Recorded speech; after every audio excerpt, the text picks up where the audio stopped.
In this video, we're going to be looking at iterated integrals and seeing what they have to do with double integrals that we've been talking about in the last couple of videos. So let's just recall from Calculus 1 and 2 that when we actually worked out integrals, we hardly ever actually use the definition. Sometimes we use something like Simpson's rule to approximate them, but most often we use the fundamental theorem of calculus to evaluate definite integrals exactly, sort of in an indirect manner. So the question is there a 3D version of this? And also remember that this fundamental theorem of calculus had something to do with finding an antiderivative, doing our derivative rules backwards. Now we've studied partial derivatives. Could we somehow use double integrals? Could we somehow use partial antiderivatives to evaluate double integrals? And basically the answer to both of these questions is yes. So here's a graph of some 3D function f of xy that we see in red here. And what we want to do with an iterated integral is start by, say, fixing a value of y and looking at a thin slice. That's this little yellow slice that we see here. Here's just two views of the same slice, just rotated around. And the thickness of this is some real small thickness we'll think of as, say, delta y. The area is the type of area that we discussed in Cal 1. Once you slice this across, this curve where y is a constant is just a function of x, and then we're talking about an area under that. That's a good old Cal 1 integral. We can use our fundamental theorem of calculus and all of the techniques that we use for integration to find antiderivatives in Calculus 1 and Calculus 2. We could find that. Okay? And so we can look at that.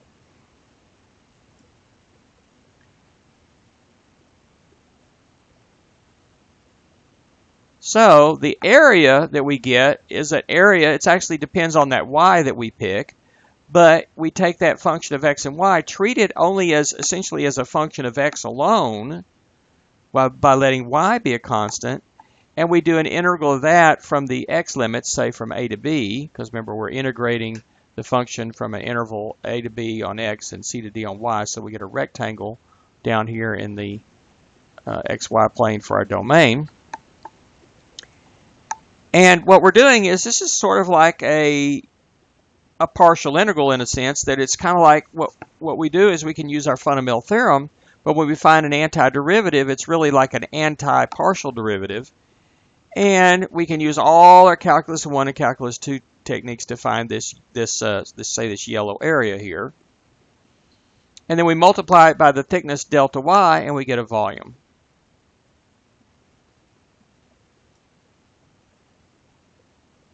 Okay, let me show you something from this GeoGebra sketch that Kristen Beck put together. And here she has it. We're slicing it this direction, and so that we can pick different values for y to fix this at.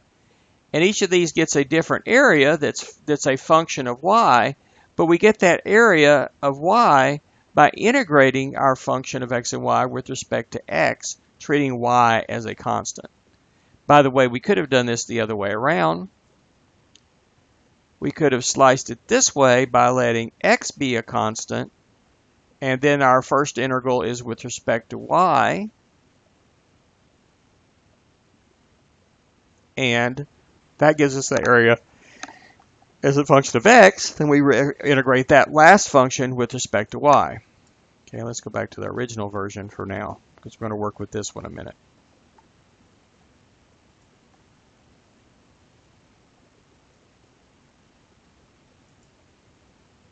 So here you see a few of these different versions sequentially with different slices here on the slide. So it turns out that this is equivalent to the double integral. Okay, so the volume is the double integral over this rectangular region from the interval a to b crossed with the interval c to d, f of x, y, dA, That's equivalent to this iterated integral like this. And by the way, we typically leave off this bracket and write it like this at the end. But when you see this at the end, you want to be thinking what's actually here in the middle. You first think of taking the function f of xy, integrate it with respect to that first variable dx, where x is running from a to b. This will end up being treated y as a constant, and x is the only variable. Do that using all your techniques from earlier courses, earlier Cal 1, even Cal 2 techniques perhaps, and then you get a function that's only of y. Integrate that just like normal from Cal 1 to Cal 2 from c to d with respect to y. And that's really what's meant by this last way, which is the more typical way you're going to see it written. So let's think about how we can first go back to how we might approximate a definite integral, double integral. So if you look at the double integral from a couple videos back, we took this function 6 minus x squared minus 2y squared. We integrated that over the rectangle x going from -2 to 0 and y going from -1 to 1. And here's a portion of that table right here. And we had a lower left, lower right, upper left, and upper right Riemann sum estimates. We averaged all those to get a t estimate, sort of like a trapezoid rule estimate. We also took the midpoint of each of these regions and used that here.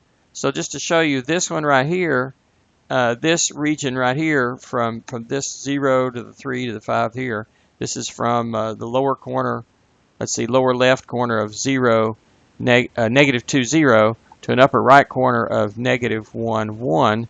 That's our rectangle, and we could use the lower left, lower right, or upper left to do it, or we could find the one right in the midpoint, which is that one. And then the next interval goes from is looking at from these 9 numbers right here, and the only ones we used were the 4 corners and the one in the middle. So the way we did it there, and then we did something like the Simpsons rule by taking the trapezoid and 2 times the midpoint, to add those up, divide by 3, and we got an estimate of 16. And we'll see here in just a few minutes that 16 is actually exactly correct. Now that's thinking of this as a double integral. Well, how do we think of it as an iterated integral? How could we estimate it? Well, again, here's our same table. What we could do is take each row and treat that as a fixed y and just integrate there. So notice we can think of this as 2 intervals, one going from -2 to -1 and one going from -1 to 0. And we could do left, right, trapezoid, midpoint, and Simpson's estimates there. So for the left, we're only using the 0 and the 3. And add those up and multiply by the common width of 1, you get 3. Do that here, do the 1.5 and the 4.5, add them up, multiply by common width of 1, from -2 to 1, and from -1 to 0 is a width of 1. So that's going to give you 6. And similarly, we can go down for each row and find left endpoint estimates. We could do right endpoint estimates by taking this first interval here from -2 to 1 on the first row and choosing the right end, the z value or f value of 3, and the right end of this one we choose 4. So we got 3 and 4, add them up, multiply by the common width of 1, you get a right estimate of 7. So do that same idea on each row and you get these numbers here. Trapezoid would be averaging these two. So for example, 3 plus 7 is 10, divided by 2 is 5, and 6 plus 10 divided by 2 is 8, and so forth. To do the midpoint rule, you'll take the midpoint of each one. So say on this first row, our 2 intervals go from -2 to -1 and -1 to 0. The midpoints being at -1.5 and -0.5. The z's that go with that are 1.75 and 3.75. Those are the 2 things that we add together, multiply by the common width of 1, and we get a midpoint estimate of 5.5. I did the same thing on each row, and we have that. Now if you do trapezoid plus 2 midpoints and divide by 3, you'll get the Simpsons estimate. 2 times midpoint is 2 times 5.5 is 11, plus 5 is 16, divide by 3, you get 5.3 repeating. And I can do that for each row. So now I have a bunch of Simpsons rule estimates, one for each row. Now, I can integrate that with respect to y, just like I would in Cal 1, by thinking of these as the y values, and this over here is the output values. So I can do a left with two intervals. The lower side of this is, actually, you know what? I think I have this mislabeled. Let me fix that. Okay, so this is actually the right estimate because this is at the upper end here. The right end is at 1, and the value there is 5.33, and the right end of this one's at 0.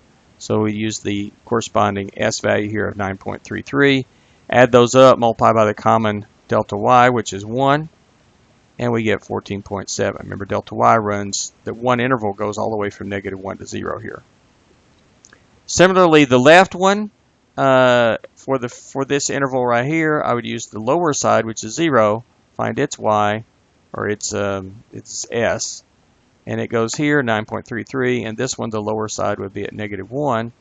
Find the s there, 5.33, add those up, multiply by the common width of 1, and you get 14.7 for both the left and the right. Average those two, you get, of course, still 14.7. For the midpoint, we're going to be using this one and this one for the y values. The corresponding s's are 8.33 and 8.33. Add those up, you get 16.7. Multiply by the common width of 1, so that's 16.7. Now the Simpson's rules of weighted average of that, 2 times the midpoint plus the trapezoid divided by 3 is 16. And if you remember, that's exactly the same thing that we got when we did it as a double integral. So this iterated integral is going to give us an equivalent answer. Okay, now that's all approximating from tables. Now how about finding an exact value? That's really what we want to get our hands on as much as possible. So let's look at how that would look here. Okay, so this, what we're going to do is we're going to do this double integral, but we're going to think of it as an iterated integral. First, if we could integrate with respect to x, holding y fixed, notice x runs from -2 to 0, and then y, where y runs from -1 to 1. So dA is just dx times dy. So this is an equivalent iterated integral that gives us the same value as that double integral. Now remember, this means that, like the brackets here, you should always think these brackets. You can write them in if you want. A lot of times they're left out, but they're implied even if they're not written down. So what can we do? We can use the fundamental theorem. That says we just need to find an antiderivative evaluated at the two endpoints. Now this -1 to 1 integral with respect to dy on the outside is just kind of along for the ride now. We're working inside of that. And so what we're going to do is integrate this with respect to x. Of course, constant functions like 6 pick up an x as a factor. X squared is a polynomial, well, a power function, so use the power function rule. Add 1 to the power, divide by the new power, so this becomes -1/3 x cubed. The 2y squared is treated like a constant, and so we take the antiderivative there, it just picks up an x. So if we check this, we would be doing a partial derivative with respect to x. So let's check that. Partial derivative with respect to x gives us 6 here. It gives us -x squared there, and it gives us -2y squared there. So you're just doing your partial derivatives backwards. Now we're evaluating that from -2 to 0, which means you take that formula, put it in parentheses, and minus the same formula in parentheses. This time, the first one you put in the top number in place of x, and the bottom number in place of x over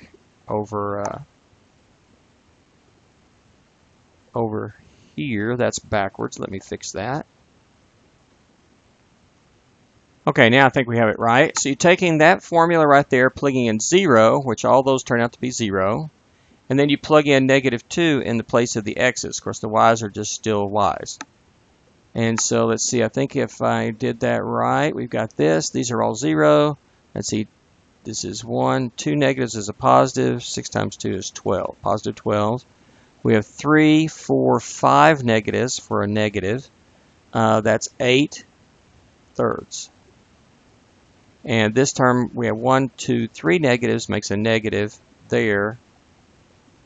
And we have y squared. I don't know why I have the 0 at the end there. Let's fix that.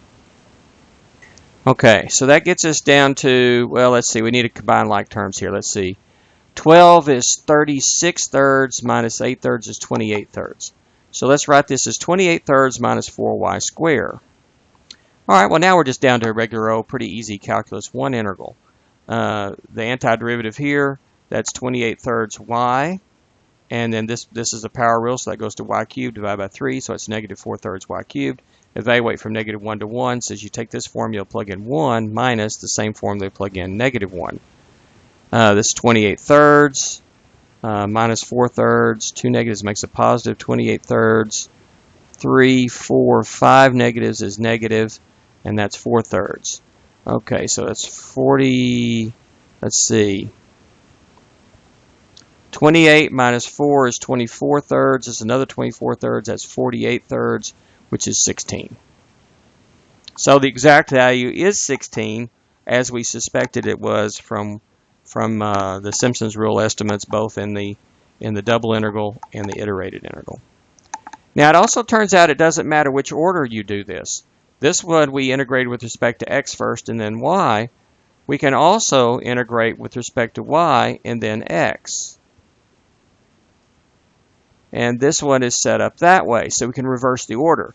So dA is also dy times dx. This time y is going to run from negative 1 to 1, and then the x runs from negative 2 to 0. So notice that the first integral line listed goes with the last differential over here, and the inner one here goes with the inner one here.